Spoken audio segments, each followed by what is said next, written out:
Lapu-Lapu City Jail Male Dormitory na nawagan sa lokal nga kagamhanan nga matabangan silang maprioridad nga mabalik ang supply sa kuryente sa facility tungod sa dakong risgo sa seguridad. Si Luan Mayrondina sa report.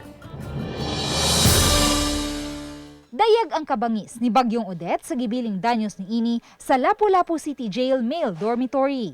Lakip sa labing apektado sa bagyo ang admin building, quarantine facility, searching area, no contact visitation ug ang mga tower. May pipila ka mga selda usab nga naapektuhan. Usa ang Lapu-Lapu City Jail sa mga jail facility Locop Rehiyon nga grabing naapektuhan sa Bagyong Odette.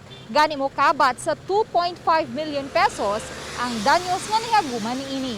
Matod sa warden nga si Jail Superintendent Jessie Kalumpang nga gisiguro nilang unang maayom-ayom ang mga apektadong selda. Hinahin mga mukandak og repairs, ma'am, and request ni sa city og tabang gyapon financial para sa ato ang mga or materials sa ilang sa facility. Ug tungod kay nangabasa ang mga computer ug mga files nga nahimutang sa admin building, apektado ang ilang pag-transmit sa mga report. Kini ilabi na kay wa pa mabalik ang supply sa kuryente ug internet connection sa facility. Matod sa warden, 24 oras nilang gipasiga ang mga sakyanan sulod sa facility aron lang pag-iwag sa mga high-risk areas usa ka semana human sa bagyo. Hinuon human sa upat ka adlaw, naabot ang personal nga genset sa warden nga gikan pa sa Negros Oriental ug mo'y gamit usab aron makabomba og tubig gikan sa deep well alang sa tubig nga ilang gikinahanglan. May tubig mainom usab nga gihatag ang lokal nga kagamhanan.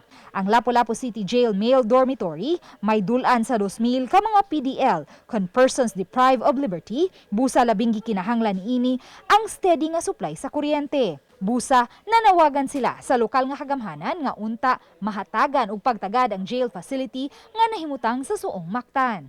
Very risky during night time and mga double triple alert ang atong mga personnel sa ilang mga dutihan. Uban ni Godfrey Relien, Luan Mayrondina, Balitang Bisdak.